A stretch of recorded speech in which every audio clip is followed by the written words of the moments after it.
देश का निर्भीक, निडर, बेखौफ पत्रकार जब जनता की आवाज उठाता है तो डर्टी गेम खेलने वालों की छाती पर सांप लौट जाते हैं।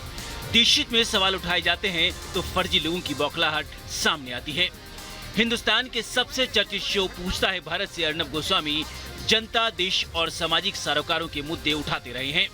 पालघर में साधुओं की निर्मम हत्या को जोर शोर से उठाया, सच जानने की कोशिश की और जब सोनिया की चुप्पी पर सवाल पूछे गए तो कांग्रेस ने गंदा खेल खेलना शुरू कर दिया। अर्नब गोस्वामी पर कांग्रेस के गुंडों ने हमला कर दिया। मुंबई में दफ्तर से करीब रात 12:15 बजे घर लौटते वक्त अर्नब गोस्वामी की गाड़ी पर बाइक सवार सोनिया के गुंडों ने हमला बोला। दोनों मारना शुरू किया कि शीशा टूटे, क्योंकि मेरे खिड़की जो थी बंद थी, इसलिए वो तोड़ नहीं पाए। भले ही सोनिया के गुंडों ने कायराना हरकत करते हुए एक पत्रकार की निर्भीक आवाज को दबाने की कोशिश की हो, लेकिन रिपब्लिक भारत साफ कर देना चाहता है कि वो ना तो सच दिखाने से पीछे हटेंगे और ना ही वो सोनिया और कांग्रेस के गुंडों से डरने वाले हैं। कि मैंने सोनिया गांधी पर सीधे और तीखे सवाल रखे हुए हैं, तो मैं आज खुलकर आज मैं सोनिया गांधी को कहना चाहता हूं कि आप और आपकी सारी परिवार सबसे कायर है, डरपोक है। तो करिए आप अटैक, आप जितना करना चाहिए आप करिए, आप अपने गुंडों को लाइए, अपने गुंडों के फौज को लाइए। मैंने तो आज टीवी पे बोल दिया है कि मैं आपसे नहीं डरता, मैं तो और सवाल पूछूंगा आप पर। और सारे भारत के लोग जान लें कि रिपब्लिक भारत, रिपब्लिक नेटवर्क ना डरेगा और ना केयर करेगा। ये हजारों बार मुझ पर अटैक कर ले। भारत में कोरोना का मीटर हर बीते दिन के साथ तेजी से बढ़ता जा रहा है। देश भर में अब तक कोरोना मरीजों की संख्या 20,000 के आंकड़े को पार कर चुकी है। हालात का अंदाजा इस बात से लगाया जा सकता है कि पिछले 24 घंटों में कोरोना के 1486 नए मामले सामने आए हैं, जबकि इससे 50 लोगों की मौत हो चुकी है। देश में जारी लॉकडाउन के बावजूद इसके मामलों में इस कदर इजाफा होना चिंता का सबब है। हालांकि राहत की बात यह है कि अब तक 3,960 मरीज इस बीमारी को हराने में कामयाब भी हुए हैं। वहीं सरकार ने कोरोना की लड़ाई को और धार देने के लिए अब एक नए अध्यादेश को मंजूरी दे दी है। जगह जगह कोरोना वॉरियर्स पर हो रहे हमले को लेकर मोदी सरकार ने सख्ती दिखाते हुए कल हुई केंद्रीय कैबिनेट की बैठक में कोरोना वॉरियर्स और हेल्थ वर्कर्स की सुरक्षा को लेकर नए अध्यादेश को अमल में लाते हुए साफ कर दिया है कि देश में स्वास्थ्य कर्मियों पर हमले अब बर्दाश्त नहीं किए जाएंगे। दुनिया भर में कोरोना काल बनकर मंडरा रहा है। कोरोना ने बड़े बड़े देशों की हालत पस्त कर दी है। कोरोना से अब तक 1,80,000 से अधिक लोगों की मौत हो चुकी है, जबकि 26 लाख से अधिक लोग इससे संक्रमित हैं। कोरोना के हालात का अंदाजा इस बात से लगाया जा सकता है कि महज 24 घंटे के अंदर जहां 7,000 के करीब लोगों की मौत हो गई, तो वहीं 75,000 से अधिक संक्रमण के मामले सामने आए हैं। कोरोना का सबसे खौफनाक रूप अमेरिका में नजर आ रहा है, जहां मौत का आंकड़ा 50,000 को पार करने वाला है। अमेरिका में रोजाना सैकड़ों लोगों की मौत हो रही है। अमेरिका में कोरोना का सबसे ज्यादा असर न्यूयॉर्क में देखने को मिल रहा है, जहां अब तक 20,000 से अधिक लोग मौत की नींद सो चुके हैं। न्यूयॉर्क में जिस रफ्तार से मौत के आंकड़ों में तेजी देखने को मिली है, उसने यहां के बाशिंदों को खौफजदा कर दिया है। दिल्ली मरकज से कोरोना बांटने वाला मौलाना फरार है। देश भर में पुलिस, सीबीआई उसकी तलाश कर रही है, लेकिन वो न जाने किस बिल में छिपकर बैठ गया है, जिसका अब तक कोई सुराग नहीं मिल पाया है। देश में कोरोना फैलाने वाला साध ना तो जांच में ही मदद कर रहा है और ना ही अपनी मात से निकलने को तैयार है, लेकिन साध का ज्यादा दिनों तक बिल में यूं छिपे रहना अब संभव नहीं है, क्योंकि माना जा रहा है कि साध दिल्ली में ही कहीं छिपा बैठा है और वो जल्द ही सलाखों के पीछे होगा, क्योंकि मौलाना पर जांच एजेंसियां नजर बनाए हुए हैं। सीबीआई के बाद ईडी और आईटी ने भी मौलाना साद पर शिकंजा कस दिया है। साद के खिलाफ ईडी ने मनी लॉन्ड्रिंग का मामला दर्ज किया है। वहीं साद के करीबियों से भी ईडी ने पूछताछ शुरू कर दी है। इस बीच मौलाना का हाल ही में एक नया ऑडियो टेप भी सामने आया है। जब से मौलाना साद पर कानून का शिकंजा कसा है, तभी से साद के सुर बदल गए हैं। कोरोना को खल्लास करने के लिए पूरा देश लगा हुआ है। पीएम मोदी भी लगातार कोरोना संकट में मोर्चा संभाले हुए हैं। राज्यों के मुख्यमंत्रियों के साथ लगातार संवाद कर रहे हैं। अब चौथी बार पीएम मोदी मुख्यमंत्रियों के साथ बैठक करने जा रहे हैं। प्रधानमंत्री मोदी राज्यों के मुख्यमंत्रियों के साथ 27 अप्रैल को वीडियो कॉन्फ्रेंसिंग के जरिए बैठक करेंगे। इस दौरान पीएम मोदी मुख्यमंत्रियों से फीडबैक भी लेंगे। उधर उत्तर प्रदेश के मुख्यमंत्री योगी आदित्यनाथ जरूरतमंदों और मजदूरों की मदद में लगे हुए हैं।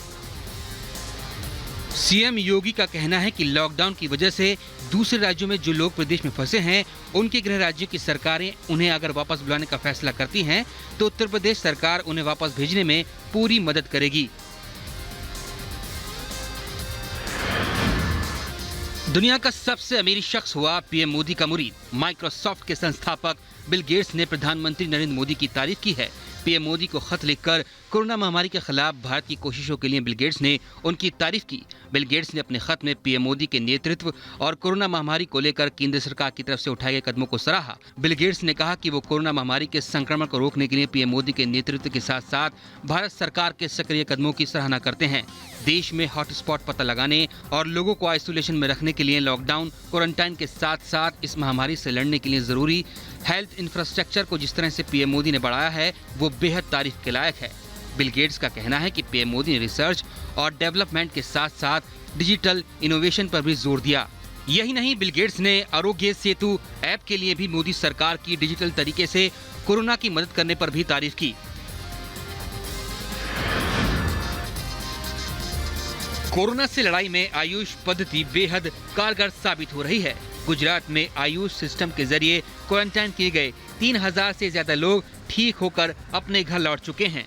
अहमदाबाद में आयुर्वेदिक और होम्योपैथी चिकित्सा पद्धति के जरिए कोरोना वायरस के संक्रमण को काफी हद तक रोक पाने में सफलता हाथ लगी है, जिसे लेकर अब गुजरात में इस पर शोध भी किया जा रहा है। दरअसल गुजरात सरकार ने कोविड केयर सेंटर और क्वारंटाइन सेंटर में क्वारंटाइन किए गए लोगों को आयुर्वेदिक और होम्योपैथी पद्धति से उपचार करने का जो फैसला लिया है, उसके बेहद अच्छे नतीजे सामने आए हैं। इसी को देखते हुए 11 अप्रैल से इस पद्धति से इलाज के लिए सहमति जताने वाले 31,000 से ज्यादा लोगों का इलाज शुरू कर दिया गया है।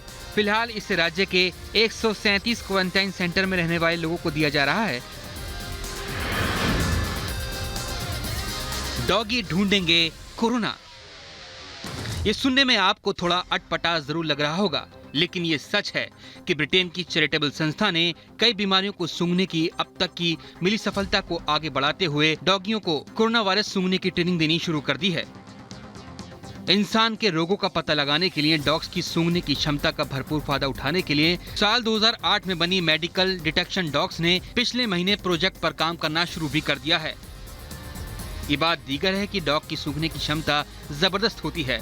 इस क्षमता की वजह से उनका इस्तेमाल विस्फोटों की तलाश करने और अपराधियों को पकड़ने में किया जाता है। एक ब्रिटिश संस्था भी अब इसी बात का फायदा उठाने के लिए कोरोना से लड़ने के लिए इस ओर अपने कदम बढ़ा चुकी है।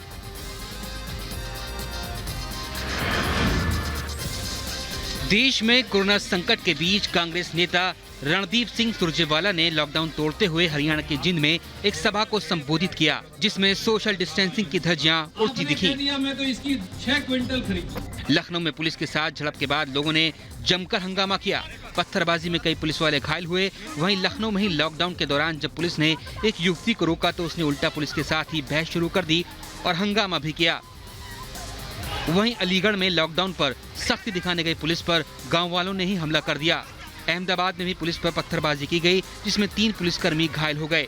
पश्चिम बंगाल के उत्तर 24 परगना में खाना बांटने के लोगों पर ही लोगों ने हमला कर दिया, जिसके बाद पुलिस को मजबूरन लाठीचार्ज करना पड़ा। उधर मध्य प्रदेश के कोरोना हॉटस्पॉट इंदौर में पुलिस ने लॉकडाउन तोड़ने वालों से उठक बैठक करवाया। डॉक्टरों के साथ बदसलूकी की खबरें खत्म होने का नाम नहीं ले रही। ये तस्वीरें यूपी के गोंडा की हैं, जहां कुछ लोग इसलिए भड़क उठे क्योंकि डॉक्टरों ने उन्हें कोरोना महामारी से बचने के लिए सोशल डिस्टेंसिंग और मास्क पहनने की सलाह दी थी। तस्वीरों में देखा जा सकता है कि किस तरह से लोग डॉक्टरों से उलझते नजर आ रहे हैं। हालांकि इस मामले में अब 3 लोगों को गिरफ्तार कर लिया गया है। जहां बुधवार को हाई वोल्टेज ड्रामा देखने को मिला। यहाँ गौतमपल्ली थाना क्षेत्र में लोहिया पथ पर फर्राटा पर रही रईसजादी लड़कियों को पुलिस ने रोका तो उन्होंने जमकर हंगामा काटा। यहाँ तक कि लड़कियों ने गाड़ी के कागजात पुलिस वालों की तरफ फेंक दिए। अलीगढ़ में लॉकडाउन पर सख्ती दिखाने गई पुलिस पर गांव वालों ने ही हमला कर दिया। पश्चिम बंगाल के उत्तर 24 परगना में खाना बांटने गए लोगों पर ही लोगों ने हमला कर दिया, जिसके बाद पुलिस को मजबूरन लाठीचार्ज करना पड़ा।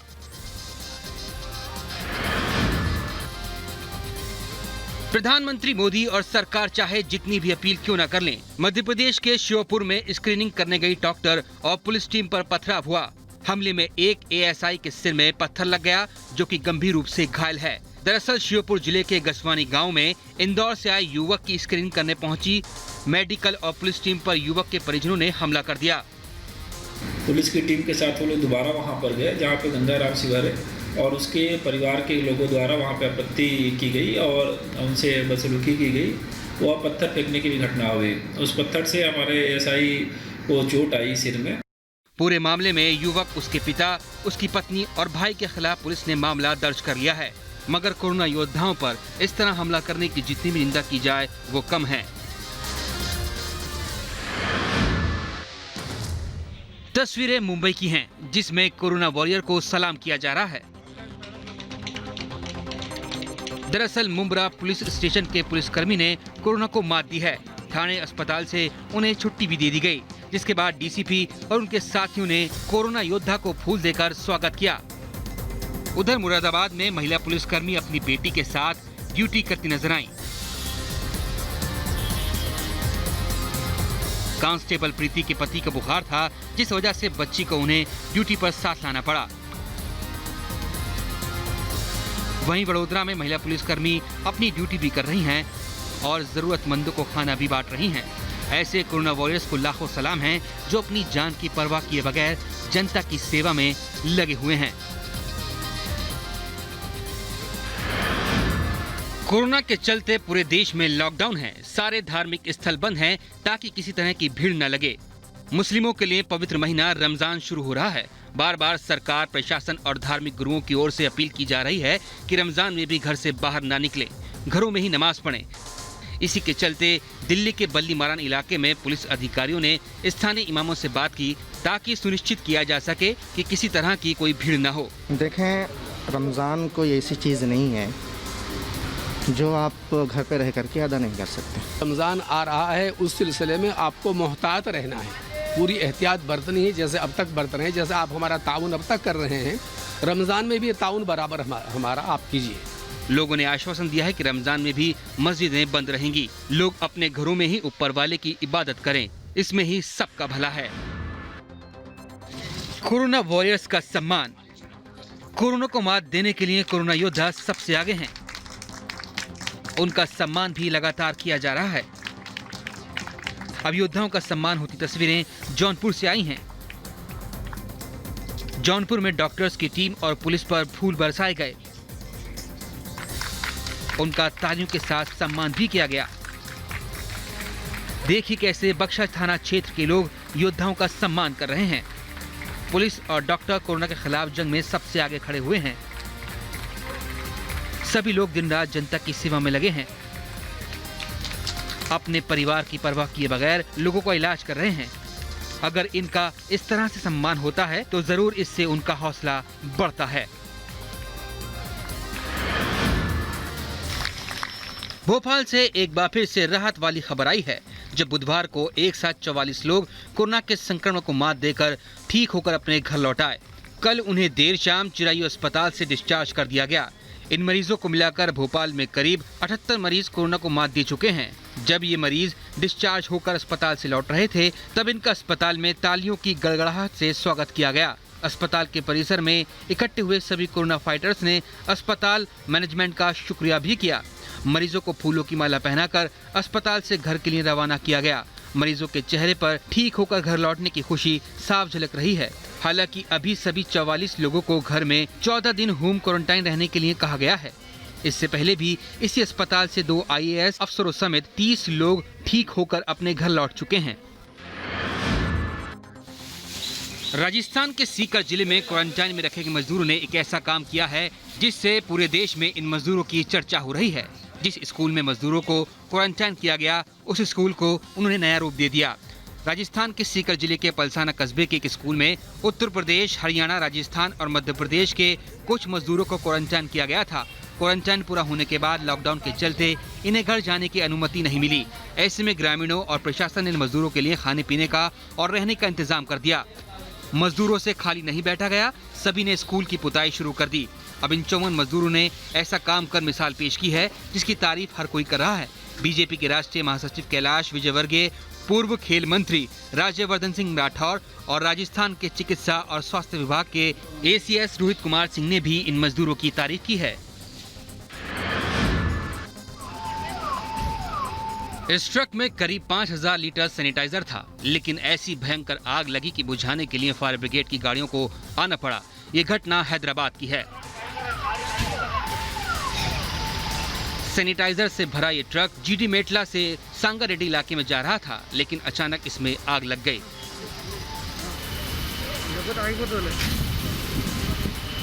ट्रक में सैनिटाइजर था जो आग तेजी से पकड़ता है।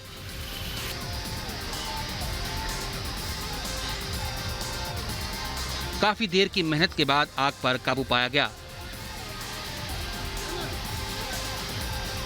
आग कैसी लगी ये पता नहीं लग पाया है। हालांकि अच्छी बात यह है कि इस घटना में ड्राइवर समेत किसी दूसरे व्यक्ति को नुकसान नहीं पहुंचा है। हाथों में हथियार लेकर बैंक के कैश काउंटर पर जो लोग खड़े हैं, ये लोग बैंक लूटने के लिए मौके पर पहुंचे हैं। हथियार के दम पर 4 से 5 नकाबपोश बदमाशों ने बिहार के मुजफ्फरपुर में बैंक ऑफ इंडिया की एक शाखा से 13,61,000 रुपए लूट लिए। घटना थाना क्षेत्र के भगवानपुर चौक ब्रांच की बताई जा रही है। वारदात की जानकारी देते हुए बैंक स्टाफ ने बताया कि बैंक के अंदर घुसे लुटेरों ने हेलमेट पहन रखा था और गाली गलौज करते हुए लुटेरों ने वार्ड से 11 लाख और बाहर से करीब 2 से 3 लाख रुपए लूट लिए।